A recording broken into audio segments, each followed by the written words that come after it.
Assalamualaikum warahmatullahi wabarakatuh dan selamat datang di video saya. Pada video kali ini saya akan membuat sebuah video pembelajaran yang menarik dan membahas mengenai materi atau topik yang menarik pula, yaitu layanan bimbingan dan konseling. Ya, pasti teman-teman udah tahu dong apa itu layanan bimbingan dan konseling. Mungkin teman-teman pernah masuk ke ruang BK sewaktu sekolah. Nah, sebenarnya seperti apa sih layanan bimbingan dan konseling itu? Mari kita cari tahu dalam video kali ini.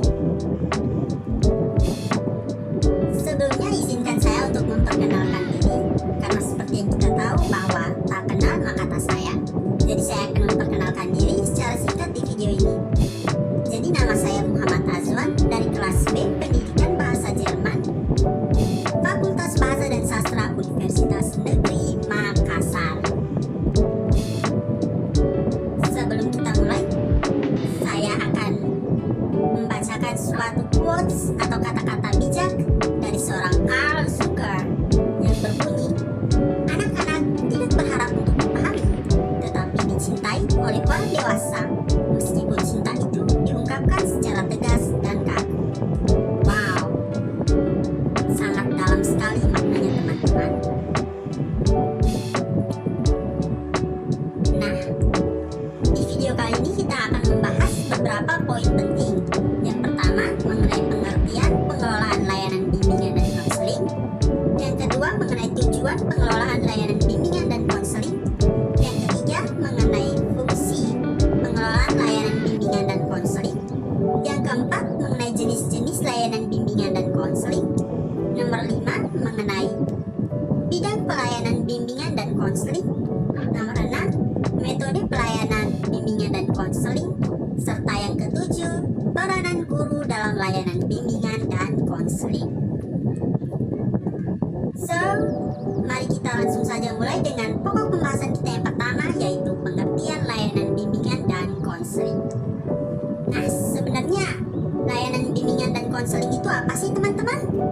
Nah, layanan bimbingan dan konseling itu adalah suatu wadah yang dikelola oleh konselor, dalam hal ini guru BK, untuk memberikan pelayanan dan bantuan bagi siswa dalam menghadapi kehidupannya. Buat teman-teman yang sering masuk ke ruang BK, pelayanan dan bantuan apa sih yang didapat? Nah, di pelayanan bimbingan dan konseling sendiri itu dikelola oleh guru BK. Nah, tetapi dijalankan oleh seluruh staf kependidikan, mulai dari kepala sekolah hingga staf tata usaha. Semuanya berpartisipasi aktif dalam pelayanan bimbingan dan konseling. Dan juga pelayanan bimbingan dan konseling ini menyesuaikan dengan visi, misi, serta program dari sekolah tersebut. Adapun pengelolaan pelayanan bimbingan dan konseling ini mencakup merencanakan, mengorganisasikan, mengelola, serta mengawasi jalannya layanan bimbingan dan konseling. Nah, yang berikut adalah tujuan layanan bimbingan dan konseling. Di sini kita mempunyai dua tujuan, yaitu secara umum dan secara khusus. Secara umum, layanan bimbingan dan konseling sendiri bertujuan membantu peserta didik mengembangkan dirinya secara optimal. Kira-kira apa sih yang perlu dikembangkan secara optimal? Nah, yang dikembangkan dalam pelayanan bimbingan dan konseling sendiri adalah potensinya seoptimal mungkin. Jadi potensi di sini menyangkut minat, bakat, skill, keterampilan, sikap, attitude, semuanya dikembangkan seoptimal mungkin dalam pelayanan bimbingan dan konseling.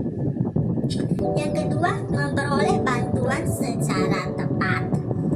Nah, bantuan di sini yang dimaksud adalah bantuan-bantuan secara psikis ataupun secara nasihat untuk memperkaya wawasan peserta didik tersebut. Dan yang ketiga, membantu mengatasi kesulitan peserta didik dalam memahami dirinya sendiri, memahami lingkungannya sekitar, potensinya, dan juga kesulitan menganalisis permasalahan yang dialaminya. Semuanya akan dibantu dalam pelayanan bimbingan dan konseling. Nah, yang berikut mengenai fungsi layanan bimbingan dan konseling. Yang pertama, kita mempunyai fungsi pencegahan, di mana fungsi ini bertujuan untuk mencegah timbulnya permasalahan pada peserta didik yang dapat menghambat pertumbuhannya. Yang kedua, kita mempunyai fungsi pemahaman, di mana fungsi ini memberikan pemahaman kepada peserta didik mengenai diri, mengenai karakter, kepribadian, dan permasalahan yang dihadapinya. Yang ketiga, fungsi pengentasan, di mana fungsi ini membantu mengatasi permasalahan yang dihadapi oleh peserta didik. Yang keempat merupakan fungsi pemeliharaan. Fungsi pemeliharaan yaitu berfungsi memelihara perkembangan diri dari setiap peserta didik. Yang kelima, fungsi penyaluran, di mana fungsi ini memberikan kesempatan yang seluas-luasnya kepada peserta didik untuk mengembangkan dirinya. Yang keenam, fungsi penyesuaian, di mana fungsi ini membantu peserta didik menyesuaikan diri dengan lingkungan sekitarnya. Yang ketujuh, fungsi perbaikan, di sini merupakan memperbaiki segala sesuatu yang kurang dari peserta didik tersebut. Yang kedelapan adalah fungsi pengembangan, di mana fungsi ini membantu mengembangkan potensi diri dari peserta didik. Dan yang kesembilan yaitu fungsi advokasi, di mana fungsi ini membantu peserta didik mendapatkan pembelaan atas hak dan kewajiban peserta didik. Yang berikut kita masuk ke jenis-jenis layanan bimbingan dan konseling. Yang pertama, layanan orientasi, yaitu layanan memperkenalkan lingkungan sekolah yang akan menjadi tempat seorang peserta didik tersebut belajar dan mengembangkan diri serta potensi yang dimilikinya. Yang kedua, layanan informasi, yaitu layanan yang memberikan informasi atau wawasan apa saja kepada peserta didik yang berkaitan dengan sekolah atau informasi penting lainnya. Yang ketiga, layanan penempatan dan penyaluran, di mana layanan ini membantu menempatkan dan menyalurkan kemampuan peserta didik sesuai minat, bakat, dan potensinya. Yang keempat merupakan layanan bimbingan belajar, di mana layanan ini membantu membimbing peserta didik yang mengalami kesulitan ataupun depresi dalam belajar. Yang kelima, mengenai layanan konseling perorangan, di mana layanan ini merupakan layanan khusus yang membantu mengentaskan permasalahan secara langsung antara peserta didik dan juga konselor. Yang keenam, layanan bimbingan kelompok. Layanan bimbingan kelompok sendiri adalah layanan bimbingan belajar yang dilakukan secara dinamika kelompok terhadap sekelompok siswa. Yang ketujuh, layanan konseling kelompok, di mana layanan ini adalah layanan khusus yang membantu menyelesaikan permasalahan yang dialami oleh sekelompok siswa. Nah, yang berikut adalah bidang pelayanan bimbingan dan konseling. Yang pertama, kita mempunyai bidang pribadi. Di sini bidang pribadi bertugas untuk membentuk pribadi peserta didik menjadi pribadi yang beriman dan bertakwa kepada Tuhan Yang Maha Esa, sehat jasmani dan rohani, serta tahu akan diri, kepribadian, dan potensinya.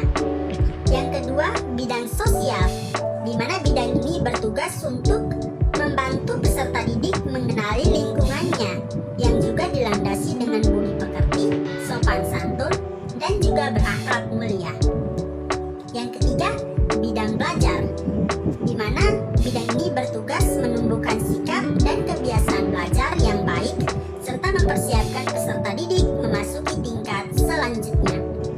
Yang keempat, yaitu bidang karir, yaitu memperkenalkan dan kompetensi, kemampuan peserta didik, dan kemudian memantapkan pilihan karirnya.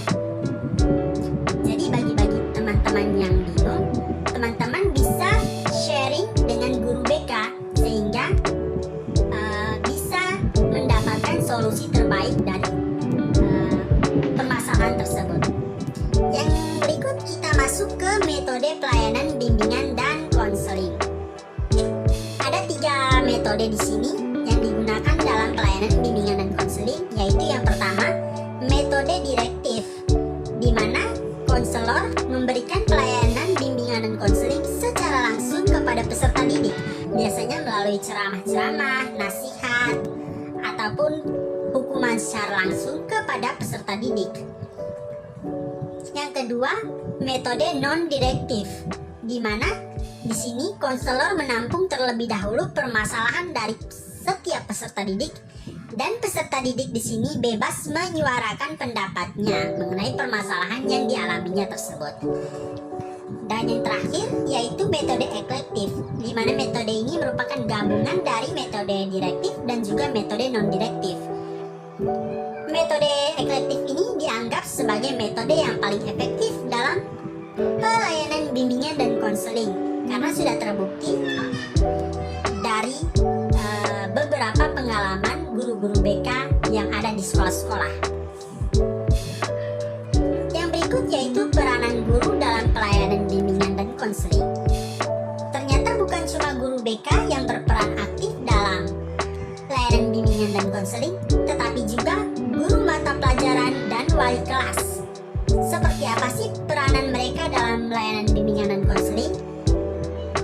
Ada beberapa hal yang memerlukan peran dari guru mata pelajaran dan juga wali kelas, yaitu yang pertama mengenai sosialisasi, di mana di sini guru mata pelajaran dan wali kelas membantu mensosialisasikan pelayanan bimbingan dan konseling kepada siswa.